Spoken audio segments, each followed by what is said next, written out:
Hello and welcome to Encore. We've got some big rock and roll news coming up on today's show, but we begin on the red carpet of the Venice Film Festival, where the 80th edition wraps up this week. It featured a strong lineup of potential Oscar contenders, but many big stars were absent this year due to the ongoing strikes in Hollywood. It was also overshadowed by controversy due to films from 3 established directors who faced sexual abuse allegations. Film critic Emma Jones brings us some of the highlights. The Venice Film Festival is normally the autumn awards season launch for Hollywood movies, and this year was no exception. Bradley Cooper's Maestro, Yorgos Lanthimos' Poor Things, and David Fincher's The Killer were amongst the films having their world premiere here. But the ongoing actors and writers strike in Hollywood did have an effect. It means a lot of those films couldn't bring their actors in for promotion. And as a result, the red carpets did feel emptier, and the event has felt a little less glamorous than in previous years.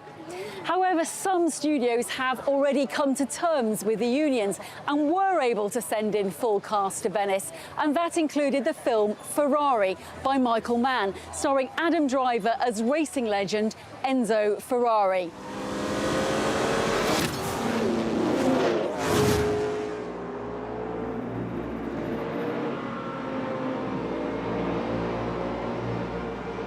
Even French movies were affected by the ongoing SAG-AFTRA strike.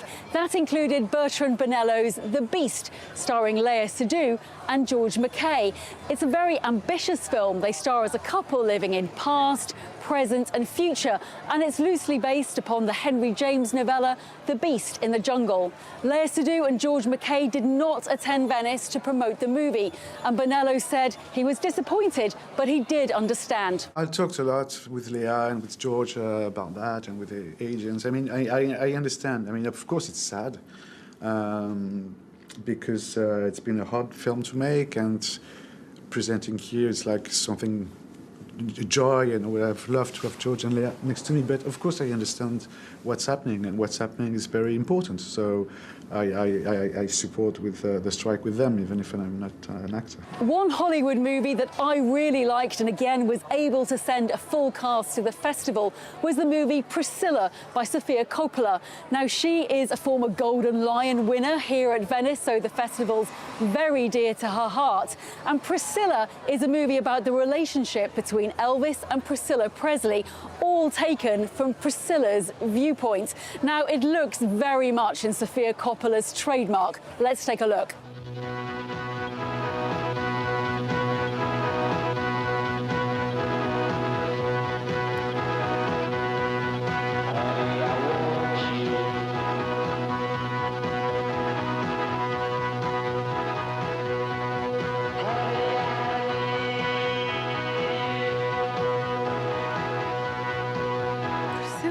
What about boys at school? Must be some handsome ones.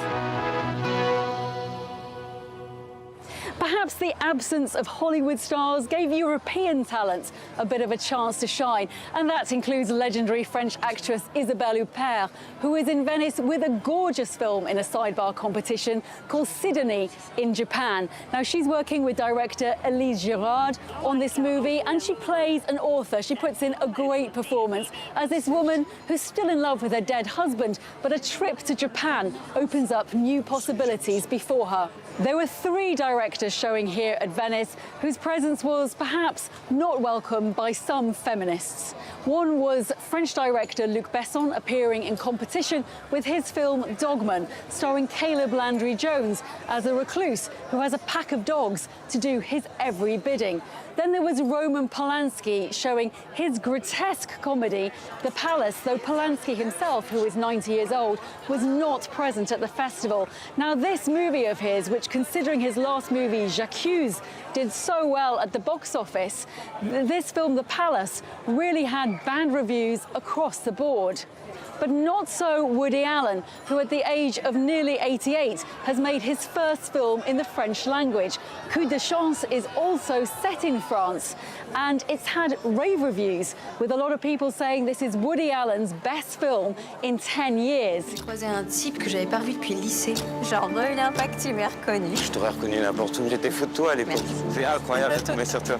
You could be a genius, you could be beautiful, you could be gifted, but sooner or later, you know, there are events in your life that are strictly based on luck and chance. And if you're not lucky, no matter how good you are, you will suffer. So speaking of luck and chance, what would be the tip for the Golden Lion this year? Well, mine would probably be Yorgos Lanthimos' Poor Things, which is a genre-defying comedy with an amazing performance by Emma Stone as a woman seeking equality and liberation. She's an experiment. Good evening. Her brain and her body are not quite synchronized. But she's progressing at an accelerated pace.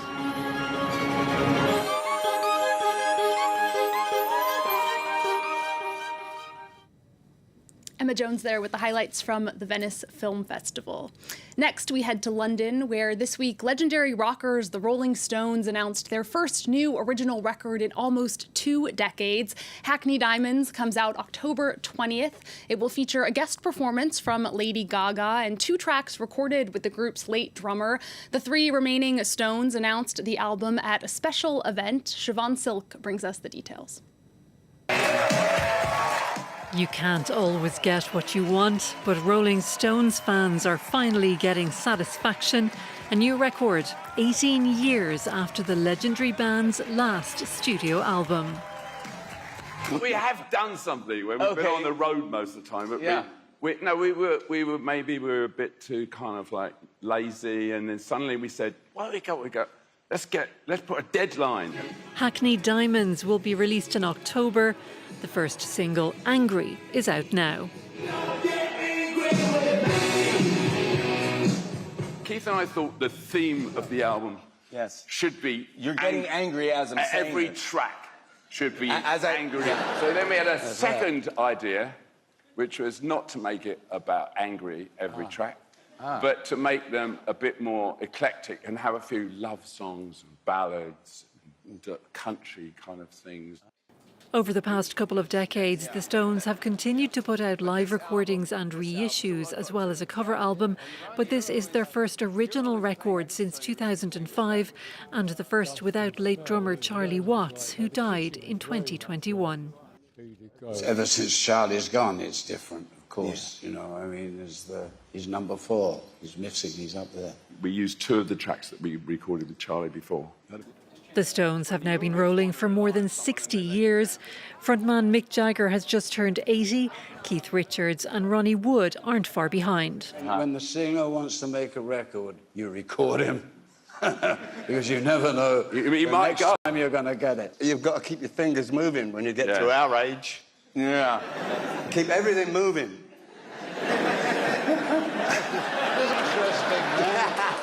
But they're still recording, and wild horses couldn't drag them off stage. So though it may seem that time isn't on their side, there's no indication yet that the Rolling Stones ever plan to fade away. Next to another British rocker who didn't get the chance to grow old. Thousands of items belonging to the late Queen frontman Freddie Mercury are breaking records as they're auctioned off in London. They include the original manuscript to beloved anthem Bohemian Rhapsody and the piano on which he composed it. Shirley Sitbone has more. Bohemian Rhapsody is one of the most recognizable anthems in recent music history. No surprise that the original lyrics sheet, written by Freddie Mercury on an airline stationery, attracted some of the biggest attention during an auction in London. Here it goes. The hammer is coming down. You coming in? Give me a sign.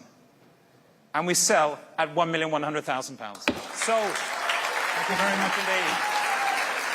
The Queen frontman left his London house and all of its possessions to his longtime friend and former partner, Mary Austin.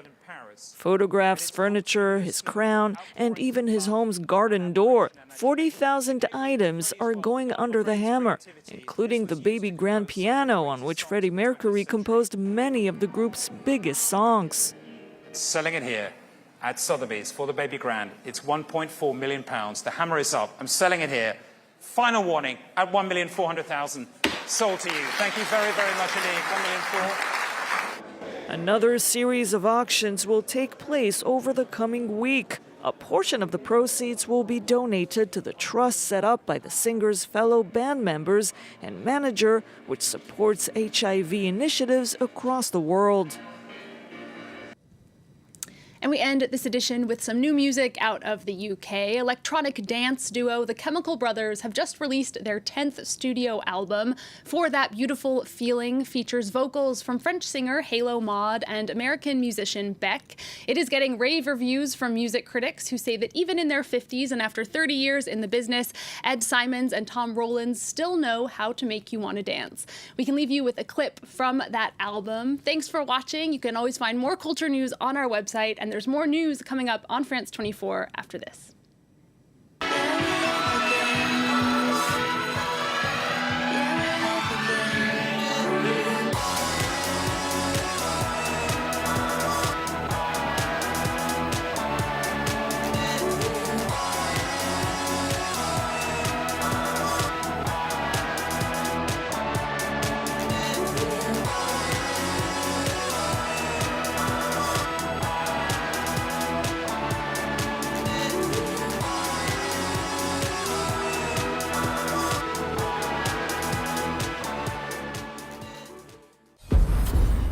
Special events. In 2023, the passion for rugby is resonating throughout France. Solidarity, discipline, respect, integrity. Together, let's share the values of the sport. From September 8th to October 28th, follow the Rugby World Cup on France 24 and France24.com.